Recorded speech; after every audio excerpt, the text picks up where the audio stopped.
देखिए question number 5 में पहले समझ लीजिए आखिर है क्या इसमें। माधव है, माधव ने कोई पुरानी स्कूटर खरीदी है 32,000 में।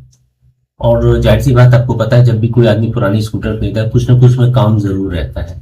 ठीक है, बेचने वाला भी कभी यूं ही नहीं बेच देता, उसमें कोई ना कोई कमी होती है जिसकी वजह से उसको बेचता है। और खरीदने वाले अपने बजट को देखकर नई नई स्कूटर नहीं ले पाता तो वो पुरानी खरीदता है। उसमें देखता है भाई जो भी कमी होगी उसको सही करा के चलाया जाएगा। तो उसने माधव ने यही किया, उसने 32,000 में पुरानी स्कूटर खरीदी और उसको सही कराने में उसको 4500 रुपए और लग गया, यानी 44,500 रुपए उसे और लगाना पड़ गया। इस तरीके से उसको जो माधव है ना, उसको जो वो स्कूटर जो उसने खरीदी है उसको कितने की पड़ गई, 32,000 नहीं, 32,000 वो प्लस 4,500 और, यानी 36,500 की पड़ी। ठीक है, अब लेकिन हुआ क्या कि उसको ये होने के बाद भी उसको ये एहसास हुआ कि भाई ये तो मेरे लिए जी का जंजाल हो गया, तो मैं ये ज्यादा नहीं चलेगी। तो उसने सोचा कि इससे पहले कि क्योंकि गाड़ी मेंटेन हो चुकी है, इसको अभी बेचा जा सकता है। ठीक है, इस कंडीशन में कि इसको बेचा जा सकता है, तो उसने क्या करा, इसको नुकसान पे यानी 33,850 में इसको बेच दिया। ठीक है, लॉस में बेच दिया। ठीक है, अब वो कितना लॉस हुआ है ये परसेंटेज हमें मालूम करना है। तो चलिए ठीक है, देखते हैं। तो सबसे पहले क्या करेंगे हम यहाँ पर, सबसे पहले लिखेंगे कि आखिर माधव ने कितना इन्वेस्ट किया है। ठीक है, तो टोटल अमाउंट पहले निकालते हैं, टोटल अमाउंट कितना हुआ। ये टोटल अमाउंट हो जाएगा, पहले उसने 32,000 की तो पहले उसने पुरानी ओल्ड स्कूटर परचेज करी। उसके बाद उसने इसमें ओवरहालिंग में, ठीक है, उसको ठीक ही कराने में, यानी जो ओवरहालिंग हुई उसको कराने में उसको कितना पैसा लग गया, उसको लग गया 4,500, यानी इतना पैसा उसका लग गया। तो इस तरीके से वो टोटल कितने की पड़ गई, 36,500 की वो स्कूटर पड़ी। तो ये जो टोटल ये आया है ना, इसको बोलेंगे सीपी।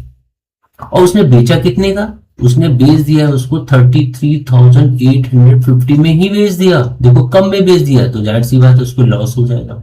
ये कितना लॉस हुआ है, माइनस करो यहाँ पर, ये आ जाएगा 5। ठीक है, यहाँ पर कितना आ जाएगा, 6 आ जाएगा। यहाँ 5 में से 3 गया 2, यानी 2,650 रुपीज का उसको लॉस हो गया। अब उसने ठीक है लॉस हुआ, हमने पता किया। अब वो कह रहा है लॉस परसेंटेज बताओ। कोई बात नहीं, लॉस परसेंटेज हमें मालूम करना है। तो हमने आपको बताया था जो भी लॉस हुआ है उसको आप क्या रखेंगे, न्यूमरेटर में रखेंगे।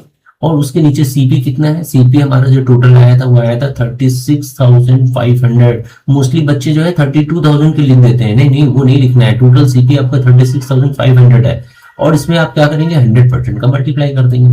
अभी देखो क्या हुआ, ये 2 जीरो से 2 जीरो कैंसिल हो गया, कितना आ गया 2650 और डिनोमिनेटर में क्या है 365, इतना आ गया।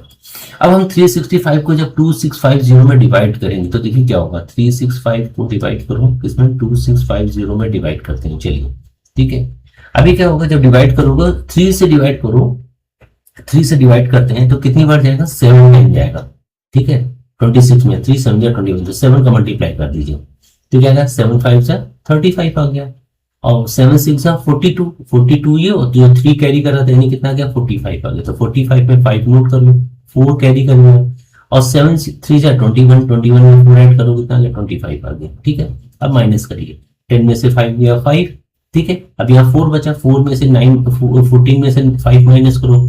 ठीक है, कितना आ जाएगा 9 आ जाएगा। यहाँ 5 बचा, 5 में 5 कैंसिल हो गया यानी 95 आया। अब हम क्या करेंगे, अब पॉइंट लगाएंगे, एक जीरो बढ़ाएंगे। अब फिर से 3 से 9 में डिवाइड करो कितना गया, 3 टाइम जाएगा, लेकिन 3 कैसे मल्टीप्लाई करेंगे तो ज्यादा हो जाएगा, तो हम 2 लेते हैं। 2 का इसमें मल्टीप्लाई करो, 2 5 जा 10 हो गया, 2 6 जा 12 हो गया। ठीक है, 12 और एक ये 1 कैरी हुआ 13 हो गया, 2 3 जा 6 हो गया, 7 आ गया। माइनस करिए, ये 20 आ गया, यहाँ पर 2 आ गया, 220 आ गया। अब हम क्या करेंगे, इसी पॉइंट से एक जीरो और बढ़ाएंगे। अब हम 3 से डिवाइड करेंगे 21 में, 22 में तो कितना है 3 7 या 21 होता है, तो 7 ज्यादा हो जाएगा, 6 ले लेंगे तो 6 से मल्टीप्लाई करेंगे तो आ जाएगा यहाँ पर 6 5 30 हो जाएगा और 6 6 36 और 3 कितना होगा 39 हो जाएगा और 6 3 18, 18 में 3 21। ठीक है, यानी ओवरऑल हमारा आंसर कितना आ जाएगा 7.26% आ जाएगा।